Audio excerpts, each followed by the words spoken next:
네, 오늘은 사무엘상 25장 9절로부터 17절까지를 봉독하도록 하겠습니다. 같이 봉독하도록 하겠습니다. 다윗의 소년들이 가서 다윗의 이름으로 이 모든 말을 나발에게 말하기를 마침에 나발이 다윗의 사람들에게 대답하여 이르되 다윗은 누구며 이새의 아들은 누구냐. 요즘에 각기 주인에게서 억지로 떠나는 종이 많도다. 내가 어찌 내 떡과 물과 내 양털 깎는 자를 위하여 잡은 고기를 가져다가 어디서 왔는지도 알지 못하는 자들에게 주겠느냐 한지라.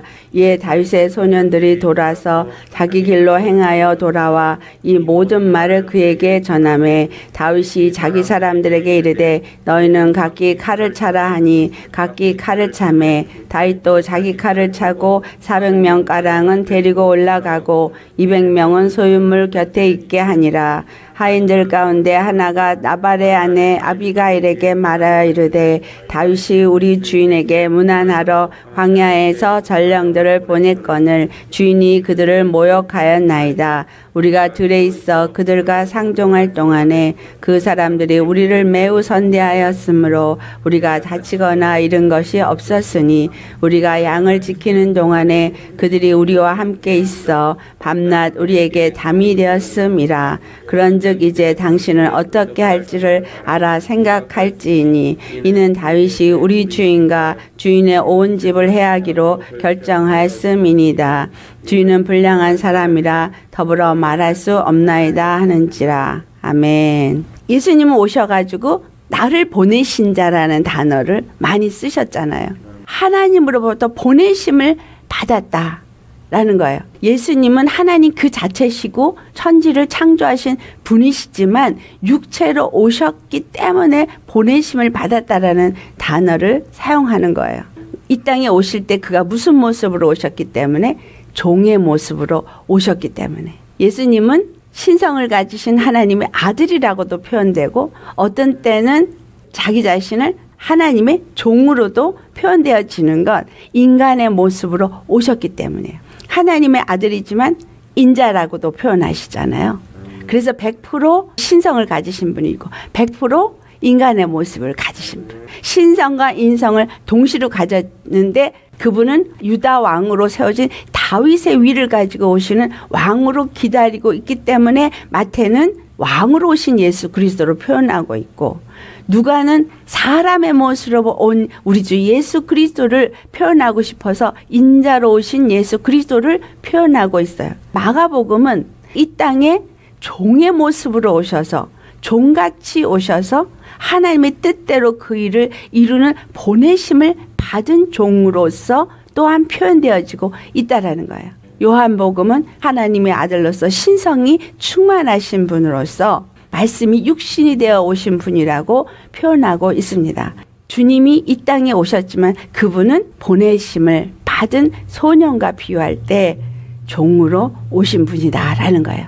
종으로 왜 왔느냐? 보이지 아니하는 하나님의 말씀을 우리에게 전달하는 분으로 오셨다는 거예요. 그렇기 때문에 사람들은 하나님을 볼 수 없고 하나님을 이해할 수도 없어요. 그리고 하나님의 계획을 더더군다나 알 수도 없습니다. 이것을 알게 하시기 위해서 오셨기 때문에 모든 말씀을 사람들이 이해할 수 있는 언어로 표현하고 있고 비유로 다 말씀한 거예요. 그의 말에는 무엇을 의미하고 있어요?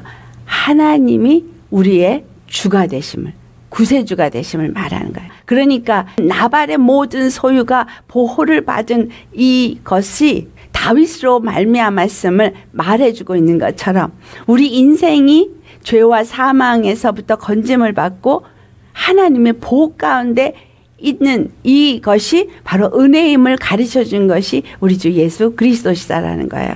주님 안에서 그래서 예수 그리스도를 통해서 이 땅에 오셔서 이스라엘에게 오셨고 그 모든 것을 말했지만 이 땅이 예수님을 영접지 아니했다 그랬어요. 그들이 영접지 않은 이유는 그들이 세상을 어둠을 더 사랑했기 때문에 여기서 말하는 세상 어둠, 이것은 바로 육체의 것을 더 초점이 맞춰 있고 거기에 중심이 되어져 있기 때문에 영적인 것을 알지 못하는 장님이고 귀머거리라서 보아도 보지 못하고 들어도 듣지 못하는 자였다는 거예요. 주님은 그렇지만 하나님의 그 계획은 당신만이 바로 우리의 구원이신 것을 알게 하기 위해서, 다윗이 이제 왕으로 세움을 받기 위해서 기름 부음을 받고 있은 것을 알게 하기 위함이라는 거예요. 아직은 왕위에 앉지 않았지만, 아직은 사람들이 알지 못하지만, 예수님이 이 땅에 오셨을 때 사람들은 예수님이 메시아로 왕권을 가지고, 하늘의 왕권을 가지고 오신 하나님의 아들이심을 알지 못했지만,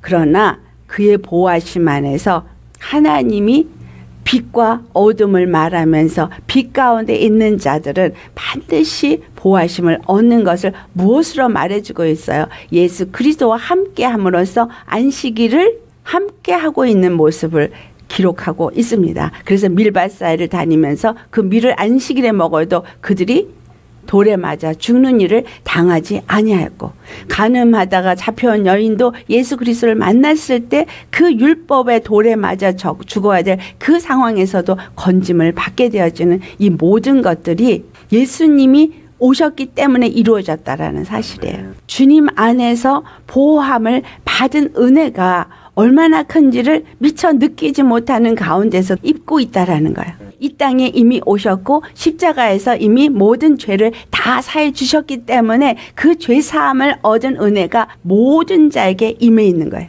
그런데 그 중에 아는 자와 모르는 자가 있는 거죠. 다윗의 수하 속에 있는 사람들은 그것을 입고 있는 자예요.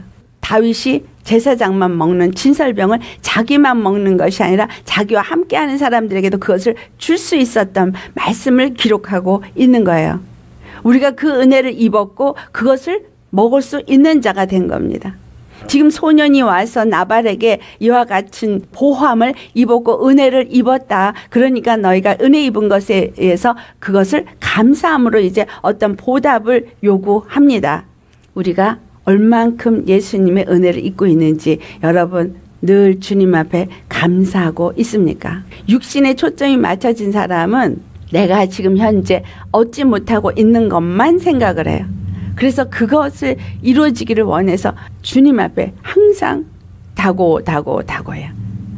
그리고 정말 내가 지금 얻고 있고 누리고 있는 것에 감사할 줄을 모르는 사람들이 있습니다. 이 나발이 그와 같은 거예요. 다윗은 누구며 이새의 아들은 누구냐? 요즘에 각기 주인에게서 억지로 떠나는 종이 많도다. 예수 그리스도께서 하나님의 이름으로 이 땅에 오셨어요. 그런데 세상이 어둠을 사랑함으로 그를 환영하지 않았고, 그리고 이제 요즘 각기 주인에게서 억지로 떠나는 종이 있도다 하는 것 같이 주님을 알아보지 못하는, 알고자 하는 마음도 없는 그런 상태에서 그저 내 욕심을 따라서 예수의 이름을 부르더라는 거죠. 예수의 이름을 부르고 예수님을 찾지만 이러한 자들은 자기 욕심으로 구하기 때문에 얻지 못합니다. 아멘. 은혜를 알고 그 은혜에 감사하는 사람은 이 내게 주어진 이 모든 것을 다 감사할 수 있어요. 아멘. 비록 내가 부족한 것이 많지만 모든 것이 은혜라는 걸 알기 때문에 나의 나된 것이 하나님의 은혜라고 고백한 사도 바울은 과연 그의 삶이 그렇게 감사할 수 있는 조건 가운데 있었느냐라는 거예요. 그는 다니면서 복음을 전하였지만 자기가 율법주의로 있을 때보다 사람들에게 환영받지 못했어요. 오히려 돌에 던짐을 받고 오히려 정말 그 매를 맞고 거의 죽음을 당하는 이와 같은 일을 경험하는 그 고난 가운데 있었어요. 하지만 그는 무엇이라고 말했어요? 사망은 내 안에서 역사하고 생명은 너희 안에서 역사한다. 사망은 그의 육체 가운데 역사하고 생명은 너희에게 역사하는 것을 기뻐한다 그랬어요. 자기가 그와 같은 죽임 가운데 있어도 이 복음으로 말미암아서 너희에게 생명이 주어진다면 나는 감사할 뿐이라는 거예요. 내가 받은 은혜가 얼마나 귀한지를 정말 영적인 초점에 맞춰진 사람이라면 그는 늘 감사하고 늘 기뻐하고 모든 상황에 찬양할 수 있는 자가 되어집니다. 우리가 정말 모든 상황에 감사하고 모든 상황에 기뻐하면서 찬양을 올리는 그와 같은 은혜를 아는 자로 살고 있느냐는 거예요. 예수님이 오셨을 때 오병이어의 이적을 일으켰어요. 그래서 그 오병이어의 이적을 일으켰을 때 그들은 육체의 빵을 먹고 저 고기를 먹은 거에 기뻐해서 예수님을 붙잡아다가 왕으로 삼으려고 했어요. 그랬을 때 예수님이 하신 말씀은 누룩을 주의하라 라는 말씀을 합니다. 사람들은 예수님을 끌어다가 왕으로 삼고자 하지만 예수님은 제자들에게 하는 말씀은 누룩을 주의하라는 거예요. 사람이 떡으로만 살 것이 아니라 하나님의 입에서 나오는 말씀으로 산다고 한 것처럼 내가 육적인 것에 초점을 맞춰서 그것에 필요한 것을 구하기보다는 내가 영적으로 예수 그리스도의 은혜를 입은 자인 것을 얼만큼 날마다 생각하면서 감사하느냐는 거예요. 그 은혜를 알고 그 은혜를 감사하는 자가 아니면 기쁨이 항상 충만하지 않습니다. 그렇죠? 아멘입니까? 내 안에 기쁨이 늘 충만한 사람은 그 예수 생명이 충만하기 때문에요. 그래서 주님이 생명으로 얻어지고 충만해지고 그래서 기뻐하고 이런 것들은 물질의 넉넉함에 있지 않다라는 말씀을 누가복음 12장 15절에 말씀하고 있는 겁니다. 예수님이 부자의 비유를 말하죠. 부자. 이 땅에서 부자가 돼서 넉넉하다. 지금 나발이 아주 소유가 풍족함으로 넉넉하다. 기쁘다. 이런 가운데 있는 거예요. 하지만 그는 감사할 줄을 모르는 사람. 은혜를 은혜로 알지 못하는 사람인 거예요. 내가 이만큼 갖고 있는데 이거는 좋아하지만 이것을 갖게끔 나에게 은혜를 베푸신 예수님의 은혜는 알지 못하는 사람. 그 사람이 나발과 같은 사람이에요. 그래서 그 사람의 이름이 어리석다. 어리석은 자다. 라는 말을 하는 거예요. 이 말씀을 통해서 우리에게 오늘 깨닫게 하시는 말씀은 모든 것에 은혜로 감사로 받는 자가 되어야 한다라는 거예요. 이 나발의 한 말을 그대로 다윗에게 가서 전합니다. 그것을 전했을 때 다윗의 반응이 어땠어요? 다윗의 반응은 자기도 칼을 차고 그를 심판을 하러 가는 거예요. 그럴 때 나발의 아내 아비가일은 하인의 말을 듣습니다. 다윗이 우리 주인에게 문안하러 광야에서 전령들을 보냈거늘 주인이 그들을 모욕하였나이다 라고 말해요. 그리고 나서 다윗의 보호하심이 어땠었는지를 보고하죠. 이 하인이 한 말, 선대하였다는 말, 이 말씀을 기억해야 합니다. 선대하였다. 예수 그리스도께서 십자가에서 우리를 선대하였습니다. 우리가 예수 그리스도의 은혜로 선대함을 입었다면, 내가 값없이 은혜를 입었다면 우리가 또한 값없이 은혜를 베풀 수 있는 자가 되어야 하는 거예요. 주 안에서 값없이 은혜를 입은 자는 그 은혜가 얼마나 큰지를 알기 때문에 그 은혜에 감사하면서 오히려 하나님 앞에 감사로 예물을 드릴 뿐만이 아니라 우리 주위에 있는 형제 자매에게도 똑같은 선을 베푸는 자다 이 말이에요. 주 안에서 함께하는 자이니까. 예수 그리스도가 이 땅에 오셔서 우리로 하여금 그의 자녀가 되고 그의 백성이 되게 한 것은, 은혜를 베푸신 그 십자가의 은혜는 나 한 사람에게만 준 것이 아니라 모든 사람에게 주었기 때문에 이 선대함을 입은 건 나뿐만이 아니라 모든 자라는 거예요. 그래서 그 선대함을 모든 자에게 베푸는 행위를 누가복음 6장 36절로부터 38절에 하신 말씀이 바로 내가 자비를 입었으면 다른 사람들도 비판하지 말고 그들도 용서하라는 말을 하는 겁니다. 우리 주님 안에서 이와 같이 어떤 육체의 생각을 갖지 아니하고 내가 영의 생각을 함으로써 받은 은혜가 얼마나 큰지를 깨달아 알면서 또 알아갈 때에 그 은혜에 감사하다 보면 어디까지 가게 돼요? 주여, 나는 주의 것이오니 주 뜻대로 하옵소서. 내가 주님의 뜻대로 주의 것이 되어진다면 내게 소유된 모든 것이 주님의 것입니다. 그럴 때 인색할 수 있어요, 없어요? 인색할 수 없어요. 내 것을 주님 앞에 내어놓을 때 인색하지 않습니다. 왜냐하면 이것을 주신 이가 예수님이시고 내가 이것을 주님이 주셨기 때문에 나의 나된 것이 주의 은혜라고 생각하면 내 목숨을 주신 이도 예수님이고 내게 오늘 건강을 주신 이도 예수님이고 물질을 주신 이도 예수님이고 모든 것이 주님이 주셨으니까 주님 뜻대로 쓰시옵소서라고 예수님 앞에 드릴 때 주님의 일을 위해서 내어놓을 때 아낌 없다라는 거예요. 은혜를 아는 자는 어떻게 돼요? 자세가 주님 말씀하시옵소서. 주님 말씀하시면 내가 주님 말씀하신 대로 행하리다. 이렇게 나오겠죠. 은혜를 아는 자라면 다윗의 전령에게 어떻게 하겠어요? 주님 뜻이라면 말씀만 하시옵소서. 내가 주 뜻대로 행하리다. 우리가 주님 앞에 서는 자세는 이와 같은 자세가 돼야 돼요. 백부장의 믿음이 바로 그 믿음이에요. 예수님이 칭찬하시잖아요. 내가 이스라엘 중에도 이와 같은 믿음을 보지 못하였다라고. 그가 무엇을 칭찬받았어요? 백부장이 뭐라고 말해요? 나도 내 수하에 사람이 있다. 권세를 안다는 거예요. 주님이 내 집에 들어온 걸 내가 감당치 못하겠나이다. 나도 내 수하에 사람이 있어서 내가 가라 하면 그들이 가고 오라 하면 옵니다. 주님 말씀만 하시옵소서. 아니 사람이 지금 아파서 죽어가고 있다고 그를 치유받기를 원한다고 하면서 사람들은 거의가 주님이 와서 치유를 해야지만 치유를 받는다고 생각해요. 우리가 주의 종이 가서 머리에 손을 얹어야지만 뭔가 치유를 받는다고 생각해서 주의 종의 손이 와서 머리를 좀 만져줬으면 생각해요. 그리고 기도받기를 원합니다. 근데 백부장의 하인이 낳은 것 무엇으로 낳았어요? 백부장의 믿음의 말, 그 고백을 듣고 예수님께서 내 믿음이 구원을 이루었다라는 말씀. 그 백부장의 믿음을 보시고 예수님이 그냥 권세로 말씀할 때 백부장 앞에서 말씀하셨지만 그 권세는 그 누워있는 하인에게서 일어났다라는 거예요. 이건 뭘 의미하고 있어요? 하나님의 능력은 믿음을 통해서 역사하고 그 믿음을 통해서 역사되어질 때 그것은 시공을 초월한다라는 사실. 그래서 언제 나음을 입었느냐? 백부장이 집에도 도착하지도 않았어요. 가는 길 중에 만났어요. 하인을.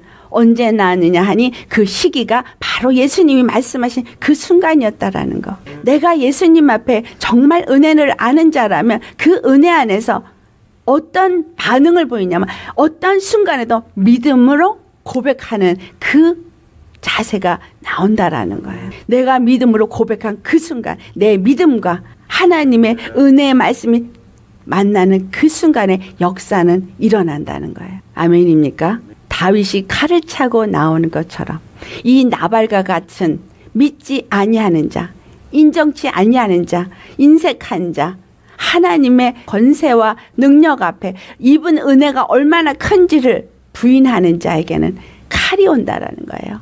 심판이 온다라는 거예요. 로마서 11장 22절에 하나님은 인자하신 하나님 뿐만이 아니라 어미하신 하나님도 된다는 말씀은 믿는 자에겐 인자하신 하나님이시만 믿지 아니하는 자에게는 어미하신 하나님, 즉 심판이 임한다는 거죠. 우리가 주님 안에서 어떤 은혜를 아는 자가 되어져 있느냐는 거예요. 하나님의 능력은 하늘로부터 임하셔서 그 능력이 임할 때에 내가 믿으면 그 순간에도 얼마든지 일어난다는 거예요. 중요한 건 믿음이다라는 거죠. 아멘. 그 믿음을 가진 자는 내가 은혜를 입은 것을 아는 것에서 끝나는 것이 아니라 은혜를 또한 베풀 수 있는 자가 되어진다는 거예요. 우리가 은혜를 알면서 은혜를 베푸는 건 누구한테 베풀어요? 하나님 앞에도 헌금을 드리기도 하지만 주위의 사람들에게도 은혜를 나눌 수 있는 사람이 되어져요. 그래서 예수님이 오셔서 만나는 빚진 자의 탕감과 또한 그에게 100데나리온 빚진 한 동료를 대하는 행동에 대해서 마태복음 18장에 말씀하십니다. 나는 10,000달란트 빚진 자야. 그런데 갚을 능력이 없어서 임금으로부터 탕감을 받은 자입니다. 우리 주 예수님으로부터 십자가의 보혈로 말미암아 탕감을 받았어요. 그런데 나한테 조금 잘못한 이 100데나리온 빚진 동가는 잡아다 감옥에 가두는 이것은 은혜를 입은 자의 행위가 아니라는 거예요. 이 하인이 아비가일에게 17절에 말합니다. 이제 당신은 어떻게 할지를 알아 생각할지니. 어떻게 해야 될지 생각을 해보십시오. 어떻게 행동을 할지를 생각을 하라는 거예요.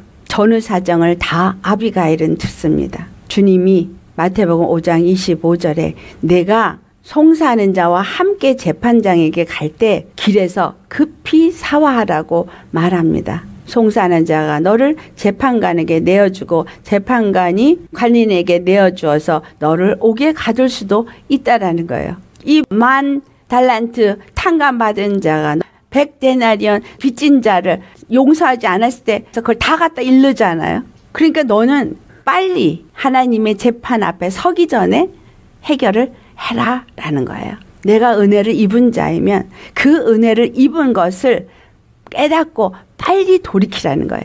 용서치 못하는 것이 있다면 빨리 용서하고 내 안에 아직도 묵은 어떤 것들이 있다면 이런 걸 빨리 예수 그리스도 십자가에서 해결해라는 거예요. 예수님이 십자가에 죽으심은 모든 죄와 저주와 사망을 멸하신 것인데 이것이 나를 구원한 것만 생각하세요. 그게 아니라 사망 권세로 말미암아 내게 주어져 있는 분함, 억울함, 용서하지 못함 이런 모든 것들도 내 안에 열매로 만들어졌다라는 거예요. 이 만들어진 열매들도 다 해결을 하라는 거예요. 예수님이 심판주로 오시기 전에 다 해결하라는 거예요. 예수님의 은혜를 정말 내가 완전히 잊고 싶으면 이런 문제를 다 주님 앞에 풀어버리라 말이죠. 그게 그 사람을 위해서가 아니라 나를 위해서. 원수 갚는 것은 주님께 있다 그랬잖아요. 그분 앞에 다 올려드리는 거예요. 그를 축복하라는 거예요. 그를 축복하면 만약에 그 평안이 그 축복이 받을 만한 사람이라면 그에게 임하지만 그렇지 않다면 네가 빈 그 축복, 네가 빈 그 평안이 너에게 돌아오겠다. 그러니까 우리가 용서하는 것도 축복하는 것도 진심으로 그 영혼이 하나님의 은혜를 나처럼 입고 돌이키기를 원하는 간절한 긍휼한 마음으로 빌어야죠. 그러면 그 사람이 어떻게 하겠어요? 죄를 깨닫게 되면 나한테 용서를 구하는 역사가 있겠죠. 그러면 감사한 일인 거예요. 그도 죄에서 건짐을 받았으니까. 혹 그가 나발처럼 어리석어서 회개하지 않고 여전히 그 길을 간다면 심판이 하나님으로부터 그에게 임하여. 하지만 그에게 빈 축복은 다 나에게 돌아온다는 거예요. 용서하지 못할 사람, 나에게 불이익을 행한 모든 사람들 다 축복하세요. 다 축복하시고 용서하시고 주님의 은혜를 그가 있기를 복을 비세요. 그가 받을만 하면 그에게 임하지만 그렇지 않다면 우리에게 오입니다. 주님은 신명기 30장 19절에서 20절 말씀에 우리 앞에 복과 저주와 생명과 사망을 놓았다는 말씀을 합니다. 우리 앞에 그것을 두신 것이 십자가예요. 십자가는 우리 앞에 바로 이 복과 저주와 생명과 사망 전체를 갖고 있는 심판, 하나님의 공의라는 거예요. 하나님의 공의의 심판이 이 십자가로 말미암아서 내 앞에 있다라는 거예요. 그럴 때 나는 예수 그리스도를 믿는 생명을 택해서 내 모든 원한과 억울함과 모든 것을 십자가에 못 받고 예수 그리스도를 믿는 믿음 안으로 들어가서 생명을 택한 자가 되어지면 하나님의 공의가 그 모든 것을 심판할 때 나는 그 생명 안에서 건짐을 받게 되어지지만 그렇지 않고 여전히 이 분한 마음과 억울함을 내가 갖고 있다면 그것은 결국은 사망 권세가 심판을 받을 때 나도 똑같이 심판을 받는다는 거예요. 또한 그러한 원한이 내 안에 있으면 심령이 상해요. 속상하다 이런 말 하죠. 속이 상한다는 거예요. 심령이 상하면 고칠 수가 없어요. 육체의 질병은 고치지만 심령이 상하면 누가 그것을 고치겠느냐라고 하잖아요. 예수 그리스도 앞에 내놓는 이것밖에는 우리 상한 심령을 고칠 수 있는 방법이 없어요.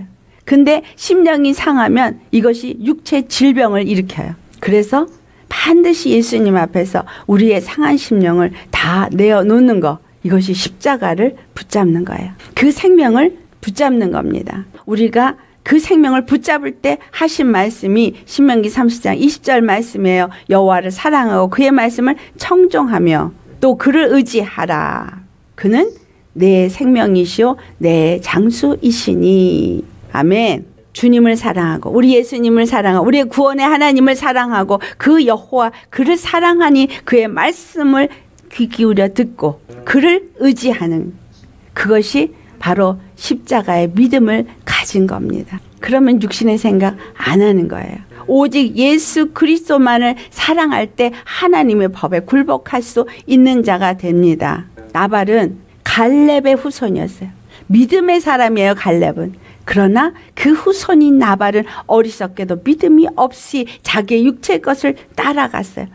그래서 다윗을 대적하는 자가 되어졌습니다. 우리는 믿음으로 예수 그리스도를 믿는 사람이요 그의 후손이에요. 그러면 의의 종이어야 되는데 죄의 종이 되어지면 안 되는 거죠. 나발이 갈렙의 후손으로서 하나님 앞에 그의 종이 되어져야 되는데 그가 육체의 생각을 함으로 죄의 종이 되어진 거예요. 죄의 종이 된 자는 하나님과 원수가 되어지니 하나님을 대적하는 자가 되어지는 거죠. 우리는 의의 종이 되어져서 예수 그리스도 안에 속한 자가 되어지면 하나님의 심판이 절대로 우리에게 임하지 않습니다. 주님은 어떤 결정을 우리가 내기를 원하시느냐는 거예요. 이 하인이 아비가일에게 당신은 생각하고 결정하소서. 어떻게 해야 될지를 결정하소서. 이 말씀은 지금 우리에게 하는 말씀이에요.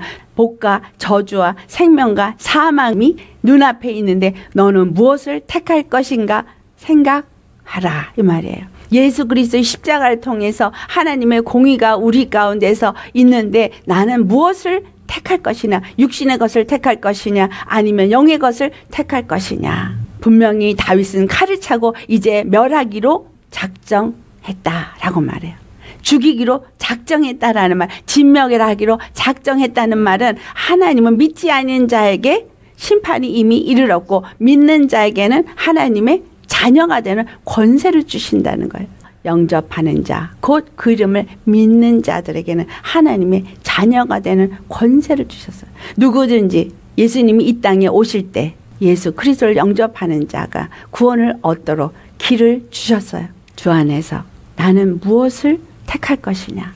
은혜 받은 자인 것을 아십니까? 그렇다면 날마다 그 은혜를 새겨서 늘 내 입에서 감사와 찬송이 나와야 되는 거예요. 내 심령에 은혜를 입은 자는 물된 동산이 되어지니까 안 갚음할 것도 없고 다 주님 앞에 내어놓고 그분께 맡기고 그리고 원수도 축복하고 그러다 보니 원수도 사랑할 수 있는 마음이 되게 하여 주시니까 은혜를 아는 자라면 은혜를 나누는 자가 되어지니 작은 자들 원수들 다 섬기고 베푸는 자가 되어져서 모든 자와 어떻게 되겠어요? 화친의 관계, 화목의 관계가 되어지더라. 은혜를 아는 자가 화목하게 하는 자요. 은혜를 아는 자가 가는 곳마다 사람을 살리는 자요. 은혜를 아는 자가 가는 곳마다 사람들로 하여금 예수 그리스도를 만나게 하는 통로가 되어진다라는 거예요. 주님의 뜻이 은혜를 아는 자를 통해서 이루십니다. 우리는 나발과 같이 어리석은 자가 될 것이냐, 아비가일과 같이 지혜로운 자가 될 것이냐 선택하라라는 것. 정말 은혜를 아는 걸 입으로만 머리로만 하지 마시고 진정으로 그 은혜를 알아서 그 은혜 때문에 모든 상황에 감사할 수 있는 자, 모든 상황에서 기뻐할 수 있는 자, 은혜를 함께 나눌 수 있는 저와 여러분 되시기를 예수님으로 축원합니다. 아멘. 말로만이 아니라 우리 삶에 매일매일이 그와 같이 은혜를 아는 자가 되시기를 축원합니다. 기도하겠습니다. 할렐루야. 거룩하신 아버지, 예수님이 주신 은혜 이것밖에 우리가 알 것이 없습니다. 백부장이 주님의 은혜가 어떠한 것인지 하늘로부터 보내심을 받고 오신 예수 그리스도의 권세가 어떠한 것인지 그는 알았기에 믿음의 고백을 했습니다. 아버지, 이 믿음을 가진 그 은혜를 아는 우리가 되게 하여 주시옵소서. 은혜를 안다고 말하면서 그 예수님이 가진 권세는 안다고 말하면서 그 은혜를 알지 못하고 그 권세를 알지 못하는 언행을 얼마나 우리가 많이 행하는지 주님 용서하여 주시옵소서. 은혜를 안다면 우리는 매일 그 은혜 가운데 살 것입니다. 아무것도 생각할 것이 없이 그 은혜 안에 사는 자는 넉넉히 모든 것을 이길 수 있습니다. 그 은혜 안에 사는 자는 하늘로부터 보내주신 그 권세를 누리는 자요. 예수님이 그 권세를 아는 백부장의 믿음을 칭찬함으로써 하늘의 권세가 그대로 삶의 실상으로 나타나게 되었던 것처럼 우리가 진실로 그 은혜를 알고 그 은혜를 아는 믿음으로써 그 권세를 인정하고 감사하고 주님을 찬양할 때에 아버지 그것이 우리 삶의 실상으로 나타나서 모든 문제가 그리스도 예수 안에서 해결되어지고 그 구원의 하나님을 찬양할 수 있는 우리가 될 수 있게 하여 주시옵소서. 모든 것이 주님의 은혜 안에서 있습니다. 믿는 믿음으로 우리가 얻는 자가 되어집니다. 믿음이 없이는 주를 기쁘게 할 수 없기에 이 은혜를 아는 믿음이 우리에게 주어지기를 원합니다. 그래서 은혜 안에 사는 자가 되어져서 10,000달란트 탕감받은 사람이 되게 하옵시고 백단 내려온 빚진 자에게 악을 행하는 그러한 짓은 하지 말게 하여 주시옵소서. 우리 안에 눈에 있는 들보를 발견하고 주님 앞에 내어놓고 뺀 자가 되게 하시고 형제의 티끌을 보고 판단하는 자 되지 말게 하여 주옵소서. 그래서 우리의 입술이 늘 주님 앞에 감사와 찬양을 올려드리고 또 우리에게 주어진 것이 이것이 내 것이라고 움켜쥐는 것이 아니라 주께로 말미암아 주어진 것이기에 주를 위해서 주님 앞에 다시 드릴 때 주께서 쓰시고자 하시는 대로 아멘으로 주님 앞에 드릴 수 있는 자가 되어져서 주님 말씀만 하시옵소서. 나는 주의 것일 뿐입니다. 주님 앞에 그 말씀 앞에 그대로 순복될 수 있는 그러한 은혜를 아는 자 되게 하여 주옵소서. 주님의 은혜 안에서 늘 충만하기를 바라오며 우리에게 은혜 주신 십자가의 그 공의 앞에 생명을 또 오늘도 택하고 매일 생명 가운데서 사는 자가 되기를 간절히 바라오며 예수님의 이름으로 기도드려옵나이다. 아멘.